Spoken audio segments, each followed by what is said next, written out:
Sir ఈ మోకాళ్ళ మార్పిడి చేయించుకోవాలనే పేషెంట్స్ వాళ్ళు ఎలా రెడీ అయ్యే హాస్పిటల్కి రావాలి? అంటే రెడీ మీన్స్ వాళ్ళు మెంటల్గా ఎలా రెడీ అయ్యే హాస్పిటల్కి రావాలి? మోకాళ్ళ మార్పిడి అనే ప్రక్రియ అండి డాక్టర్తో బాగా తెలుసుకుని ఒక అవగాహన క్రియేట్ చేసుకోవాలండి. అసలు ఈ సర్జరీ అంటే ఏంటనేది అదొకటి. రెండోది వచ్చేటప్పుడు హాస్పిటల్కి యూజువల్గా ముందే ఓపీడీ బేసిస్లోనే వచ్చి మమ్మల్ని కలిసినప్పుడు కొంతమంది వాళ్ళకి బీపీ కానీ షుగర్ కానీ బ్లడ్ థిన్నర్స్ వాడుతున్నారు, ఇవన్నీ డిస్కషన్ జరుగుతుంది. బ్లడ్ థిన్నర్స్ అంటే రక్తం పల్చిపడే ట్యాబ్లెట్స్ అన్ని వేసుకుంటుంటే అవి కనీసం ఒక 5 to 6 days ఆపేయమని చెప్తాము.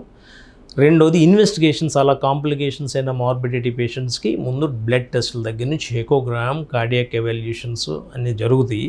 అందులో ఏమైనా తేడాలు ఉంటే విల్ ఏబుల్ టు కరెక్ట్. రెగ్యులర్గా ఏం ప్రాబ్లం లేని వాళ్ళు ఒక రోజు ముందు వచ్చి జాయిన్ అవుతారండి. ఆ ఒక రోజు ప్రిపేర్ అయ్యి రావాలి. మొత్తం టెస్టులు అన్నారు జరుగుతాయి. ఆ నైట్ రాత్రి 10 గంటలకి భోజనం ఇంకేమీ మౌత్ ద్వారా తీసుకోకుండా బై మౌత్ ఆపేస్తాం.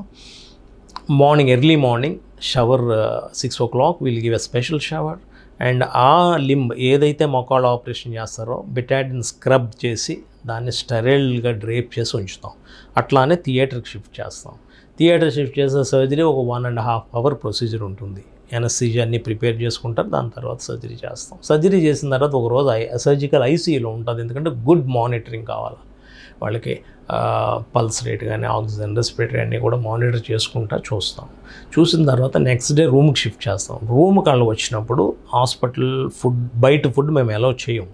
ఎందుకంటే మా strict dietitian department whatever ఇది వాళ్ళకి షుగర్ ఉన్న వాళ్ళకి బీపీ ఉన్న వాళ్ళకి దాని తగ్గ ఆహారం వాళ్ళకి ఇస్తారు.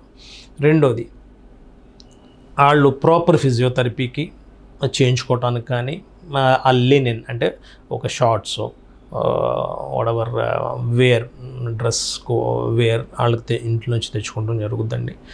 Day 1 సర్జరీ అయిన మన్నాడు నుంచోబెడతాం పేషెంట్ని.